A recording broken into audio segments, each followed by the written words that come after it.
Olá e seja muito bem-vindo à 5ª temporada do podcast Alimentação Saudável. O meu nome é Mafalda Rodrigues de Almeida, sou nutricionista, fundadora da Love It e autora de 3 livros de receitas. Por aqui vamos falar sobre todos os temas quentes relacionados com alimentação, saúde e nutrição. Vou receber vários convidados que nos vão ajudar a falar sobre temas como saúde de uma forma simples, a desmistificar alguns conceitos que estão tão enraizados no nosso dia-a-dia e que parecem que complicam a nossa alimentação.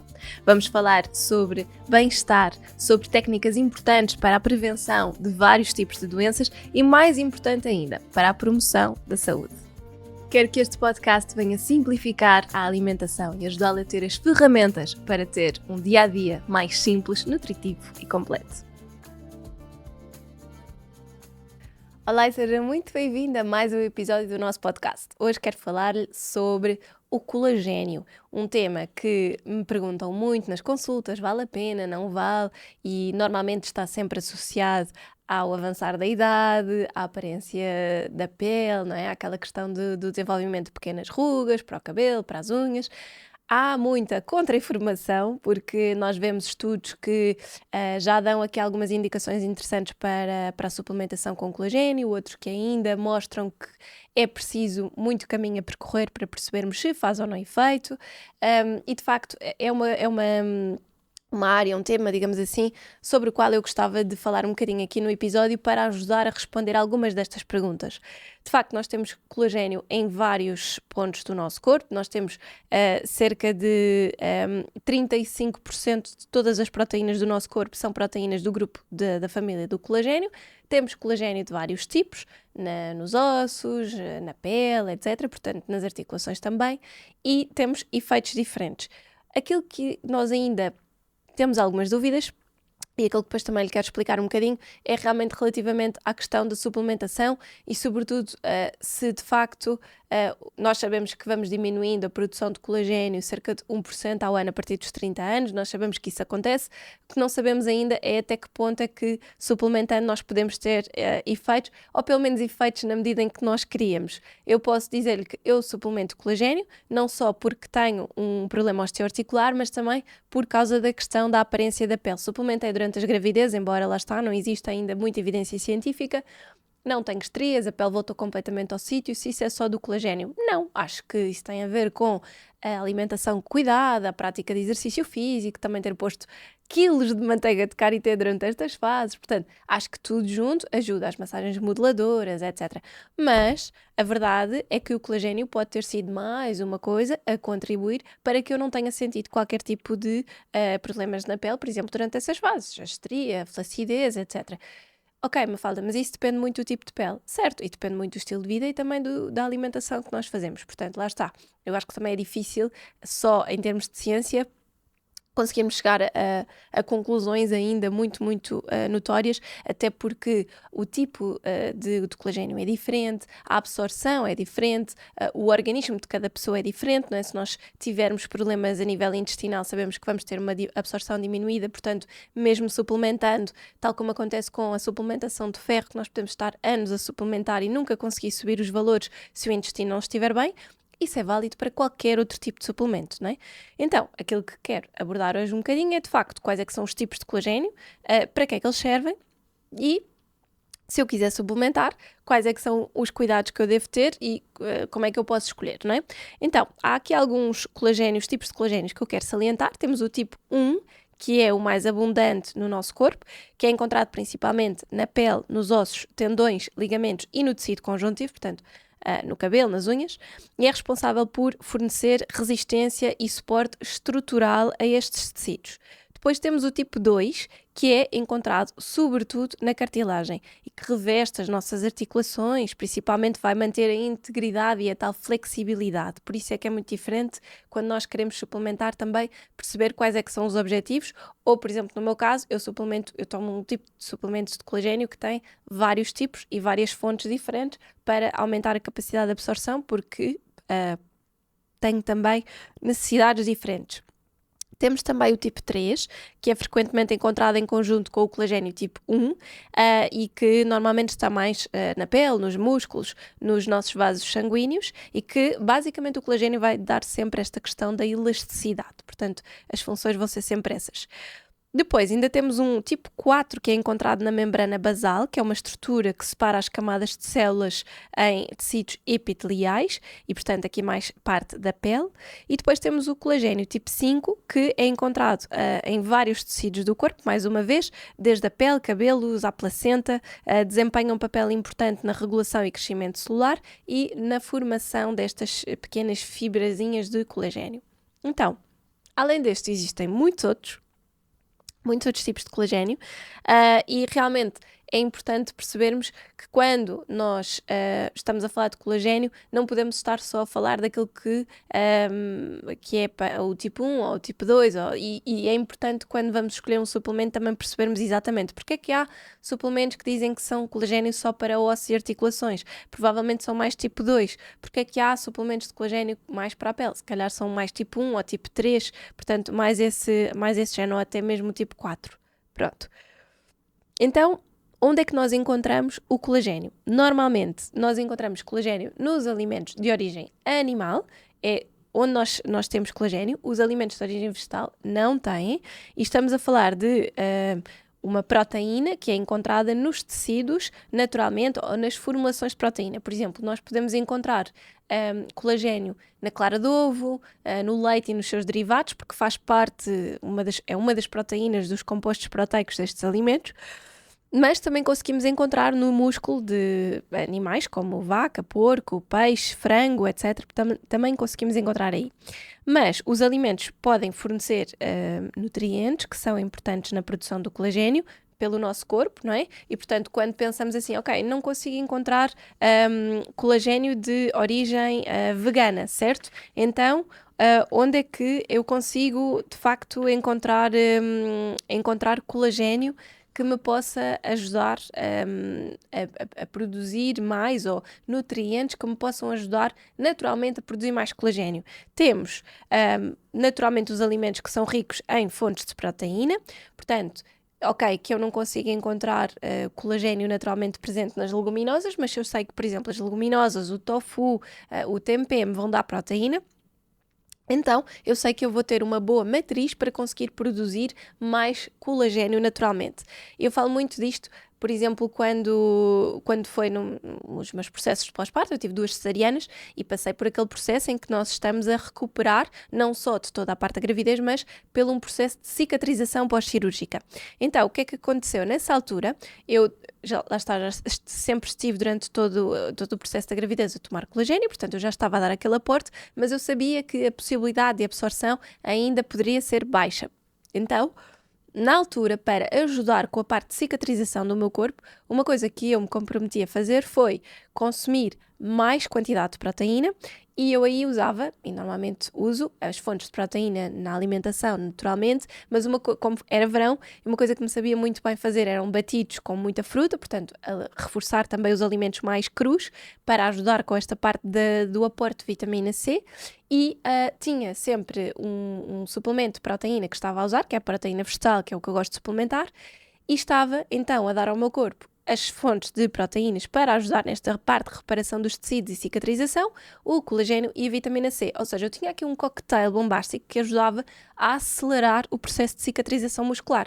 Então, quando nós falamos em produção de colagênio, é muito importante percebermos que, se calhar, ok, se eu tenho uma alimentação mais plant-based e eu não como assim tantos alimentos de origem animal, então se calhar eu tenho que dar ao meu corpo naturalmente alimentos que me permitam sintetizar mais colagênio, ou seja, obrigar o meu corpo naturalmente a conseguir ter a sua capacidade de colagênio normalizada. Isto significa o quê? Então, dar boas fontes de proteína, sejam proteínas das leguminosas, podem ser proteínas que estão nos cereais, como a aveia, podem ser através das sementes, dos frutos secos, portanto, tudo isto são alimentos que contêm alguns aminoácidos e, portanto, eu posso ir buscar estas fontes aqui. E depois lá está os alimentos, fontes de vitamina C. Temos nesta altura o tomate, o pimento, o pepino, que se nós comermos em cru vai ajudar bastante, os morangos, as anonas, os kiwis, as laranjas, os citrinos no geral, que também nos vão dar bastante vitamina C e por isso é que muitas vezes os suplementos de colagênio trazem já a vitamina C. Se a fórmula de colagênio que vocês costumam comprar não traz vitamina C, podem sempre, por exemplo, colocar o colagênio num copo de água com um bocadinho de sumo de limão e beber esse suplemento, por exemplo, em jejum, antes do pequeno almoço, poderia ser uma ótima fonte. Mas a couve-flor, os brócolos, também contém. É importante perceber é que naturalmente estes alimentos, se forem cozinhados, vão perder grande parte da sua vitamina C e, portanto, se calhar fazemos assim uns rice veggies, por exemplo, com a couve-flor e os brócolos triturados e saltear muito, muito levemente só para dar assim um sabor fumado e colocar isto numa salada ou como acompanhamento de um jantar, poderia ser uma forma também de naturalmente reforçarmos este teor. Depois, temos aqui os alimentos ricos em cobre. O cobre é um mineral que é essencial para a formação do colagênio também. Alimentos que contêm cobre, naturalmente, temos o marisco, o fígado, algumas sementes, por exemplo, as sementes de girassol, os cajus, ou mesmo os cereais integrais também contêm. E uma coisa muito interessante sobre o cobre é que é um dos minerais mais importantes para prevenir os cabelos brancos. Portanto, quando estamos a falar desta questão de fortalecimento do cabelo, da pele, das unhas, é importante já agora também falar sobre o cobre. Não só vai ajudar a produzir mais colagênio, mas também a prevenir os cabelos brancos. Depois, claro que quando pensamos em produção de colagênio e em vitamina C, não nos podemos esquecer dos alimentos que são fontes de antioxidantes, e lá está, foi uma das coisas que eu também priorizei mais durante aquela fase em que o meu foco estava na minha cicatrização rápida, e portanto, os alimentos que sejam crus, coloridos e idealmente de fontes diferentes, ou seja, termos, por exemplo, morangos, temos espinafres crus numa salada, podemos ter uma curcuma que ralamos ou que fazemos uma infusão, podemos ter um chá matcha, podemos ir buscar os antioxidantes também das nozes, podemos ir buscar antioxidantes a muitas fontes diferentes. Normalmente, tudo aquilo que sejam alimentos muito coloridos, mirtilos, couve roxa, cebola roxa, papaya, manga, cenoura, beterraba, e depois nos verdes, lá está, os espinafres, a rúcula, são tudo alimentos que têm imensos antioxidantes. Já sabem, quanto mais crus eles estiverem, melhor, porque a concentração de antioxidantes se mantém mais elevada, e depois temos alguns antioxidantes que ainda conseguem resistir aqui às temperaturas, como é o caso dos do chá verdes. Mas o próprio cacau também é uma ótima fonte de antioxidantes. Então tudo isto, tudo que seja uma alimentação também mais rica, nutritiva, colorida, vai ajudar naturalmente a estimular esta produção do colagênio. E depois os alimentos que contêm naturalmente mais aminoácidos diferentes. Portanto, o colagênio sendo uma proteína, nós para o produzirmos naturalmente vamos precisar de aminoácidos, que são, no fundo eu costumo dizer que uma proteína é como se fosse um colar de contas e os aminoácidos são cada uma das continhas. Quanto mais aminoácidos diferentes tivermos, mais completa fica aquela proteína e, portanto, mais fácil será o nosso corpo produzir colagênio. Então, claro que se nós dermos proteínas de fonte animal, vamos ter logo proteínas mais completas, mas outra vez, numa ótica de termos uma alimentação mais de base vegetal, se tivermos na nossa alimentação presentes alimentos de várias origens diferentes, nomeadamente as leguminosas, e não só grão ou feijão, mas também termos lentilhas, também termos alfarroba, também termos favas, também termos dentro dos feijões termos o feijão frade, temos o feijão preto, o vermelho, as lentilhas de coral, depois temos as ervilhas também, portanto, no fundo, também irmos diversificando aqui um bocadinho as nossas fontes leguminosas que nos trazem aminoácidos diferentes. Nas sementes a mesma coisa, não comermos só sementes de girassol ou sementes de abóbora, também irmos um bocadinho para as sementes de sésamo, se calhar para as de chia ou de linhaça ou o próprio psyllium. E, portanto, tornar-nos mais ricos na nossa variedade de escolhas alimentares vai ajudar bastante. Agora, como lhe dizia, no que toca à suplementação de colagênio, nós ainda temos um longo caminho a percorrer para percebermos até onde é que vai esta questão da eficácia. Nós sabemos que há muitos estudos que já dizem que a suplementação de colagênio pode ajudar a melhorar a elasticidade e a hidratação da pele, a reduzir a profundidade das rugas, a promover o crescimento do cabelo, a fortalecer as unhas. Sabemos que há estudos que mostram isto. Também há muitos estudos que já nos mostram que o colagênio pode ajudar a reduzir a rigidez das articulações, em pessoas que possam ter, por exemplo, osteoartrite, que possam já ter algumas inflamações nas articulações, que acordem já com as articulações, por exemplo, um bocadinho inflamadas. Portanto, sim, pode acontecer. Agora, no que toca ao resto, que é, ok, mas se eu tenho estes estudos que mostram isto, qual é que é a dosagem certa para mim? Aqui é que o problema começa, não é? Como dizia, nós não somos todos iguais, a nossa capacidade de absorção é muito diferente. Nas dosagens nós temos estudos que mostram que podemos ir de 2,5 a 15 gramas por dia, e isto é uma variedade muito, muito grande, dependendo muito também do desempenho, dependendo muito da fórmula como o colagênio está a ser suplementado, não é? Eu sei que se eu tiver um colagênio de origem marinha, se calhar tenho uma capacidade de absorção maior do que se for de origem bovina. Se ele for em peptídeos, é mais uma capacidade de absorção maior do que se for só colagênio hidrolisado. Então, se eu tiver algum tipo de doença gástrica, se eu tiver uma gastrite, se eu tiver uma mala absorção intestinal porque tenho um síndrome de intestino irritável, a minha capacidade de retenção diminui. Se calhar tenho que ir para uma dosagem mais alta. Tenho que respeitar muito aqui esta questão das absorções. Então, isto é muito interessante percebermos que, ok, a ciência já nos mostra um caminho, já percebemos que há aqui alguns indícios dos benefícios, já percebemos que, ok, eu posso ter muitas utilizações interessantes, mas eu tenho que ter muito cuidado também a como é que está o meu corpo para realmente ter efeitos. Se eu quero ter uma boa captação ou um bom retorno face ao investimento que eu faço neste tipo de suplementos, então eu tenho que ter cuidado com a fórmula que eu compro, tem que ser realmente um colagênio que esteja numa forma fácil de absorver, uma quantidade maior, e já lhe vou dizer em que altura do dia é que deve consumir.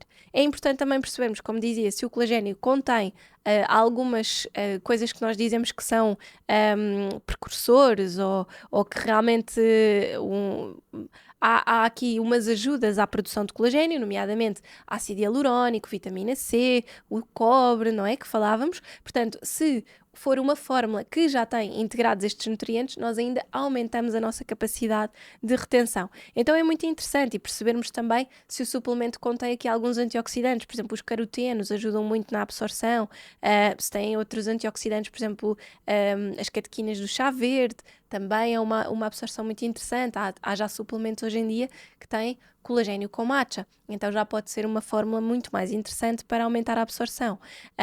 Então isto é muito interessante. E já temos também suplementos de colagênio, hoje em dia, que estão focados na hiperpermeabilidade intestinal. Embora não seja normalmente a linha de abordagem que eu sigo quando vou tratar os pacientes que têm hiperpermeabilidade, escolho outro tipo de suplementos, mas já o próprio colagênio começa a ser estudado, porque sendo uma proteína e estrutural das nossas células, não é? Nós vimos aqui que o colagênio tipo 4 pode ter esta noção interessante, o colagênio tipo 3 também. Então, poderia ser interessante nestes tipos de colagênio especificamente nós usarmos para a hiperpermeabilidade intestinal.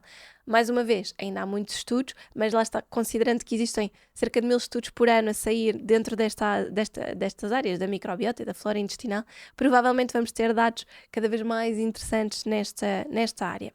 Mas porquê é que nós haveríamos então de suplementar colagênio, Mafalda? Porque se eu sei que eu tenho uma queda de produção, mas se eu sei que a minha alimentação, se for rica em vitaminas, antioxidantes, eu posso ajudar a ter esta percussão natural ou esta promoção natural da produção de colagênio, porquê é que eu haveria de suplementar?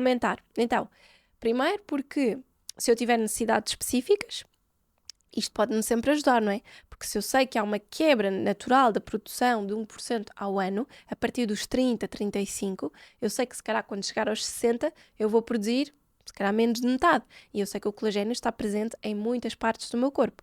Então, não é só uma questão estética, não é só uma questão visível, não é? A pele é composta em média por 80% de colagênio tipo 1 e 15% de colagênio tipo 3, mas realmente nós com o passar dos anos vamos diminuir esta produção, cerca de 1%, 1,5% ao ano. E, portanto, o que vai acontecer é que vamos começar a ter menos rigidez na pele, mais flacidez, portanto, vão aparecer naturalmente as rugas. E suplementos de colagênio podem realmente ajudar a reduzir esta aceleração da flacidez da pele, vão minimizar algumas linhas mais fininhas e podem promover uma aparência mais jovem.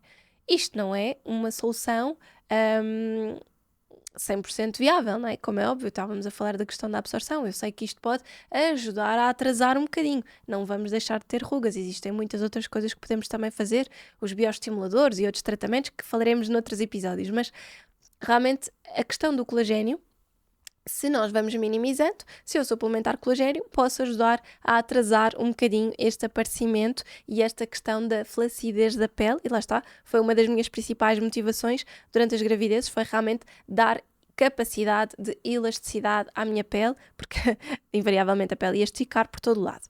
Depois, a questão das articulações, outra das grandes razões que me preocupa, que é a cartilagem presente na extremidade dos ossos é constituída aproximadamente por 60% de colagênio tipo 2 e, portanto, os suplementos de colagênio podem realmente ajudar a fortalecer e a proteger as articulações, reduzindo a dor e a rigidez que estão associadas às artroses e que são tão comuns a partir dos 50 anos. Portanto, se já temos pessoas que às vezes aos 30 e tal, 40 anos já começam a acordar com rigidez nas articulações, às vezes com inchaços nos dedos, nos nós dos dedos, é o mais comum. Então, se eu suplementar um colagênio, eu sei que eu posso ajudar. Às vezes é importante começar com outras coisas, começar com anti-inflamatórios, como a curcuma, começar com vitamina D, se essa pessoa tiver vitamina D muito baixinha, mas o colagênio, no longo prazo, pode ser uma estratégia de prevenção de degeneração destes problemas articulares, não é? Portanto, é também percebermos.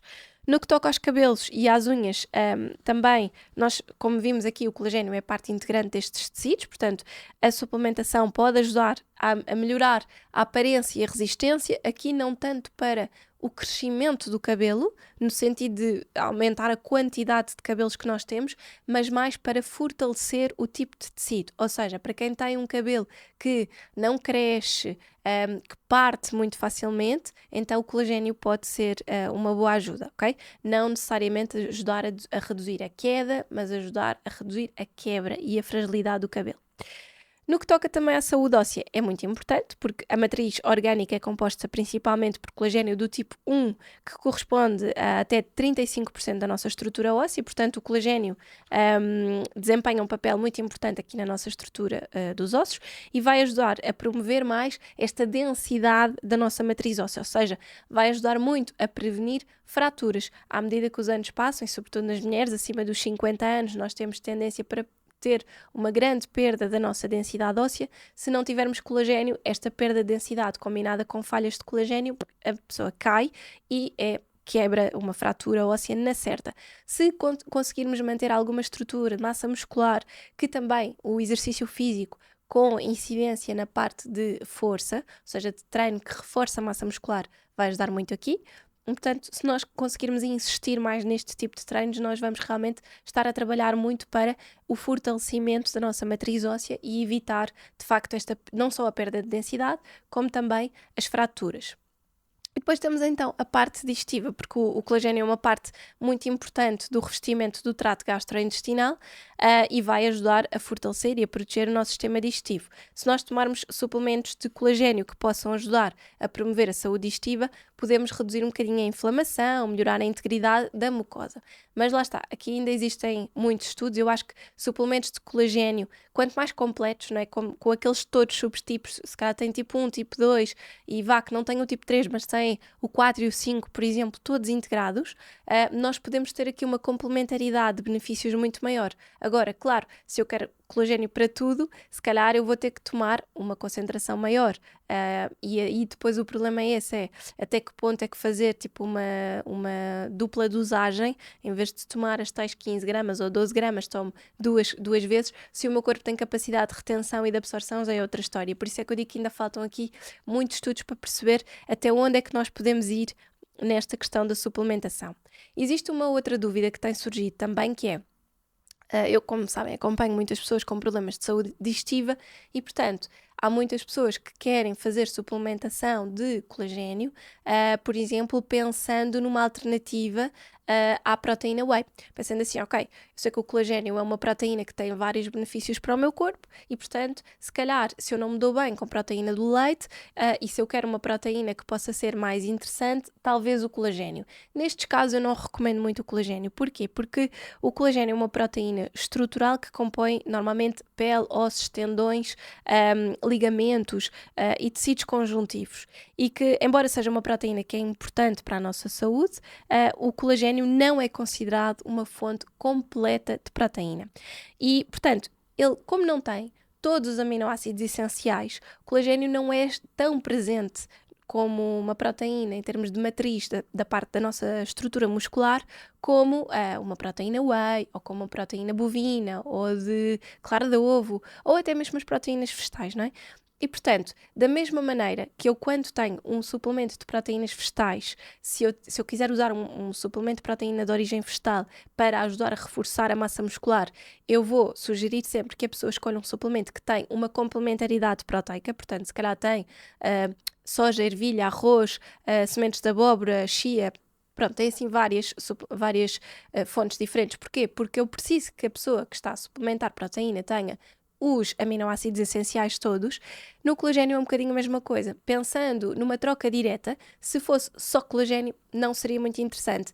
A maior parte dos suplementos de colagênio que estão a ser usados hoje em dia para a absorção e para a construção de massa muscular são fórmulas que são criadas com complementaridade de proteínas, portanto não têm só colagênio, têm também outras substâncias, outros aminoácidos que ajudam a que esta formulação depois fique mais completa.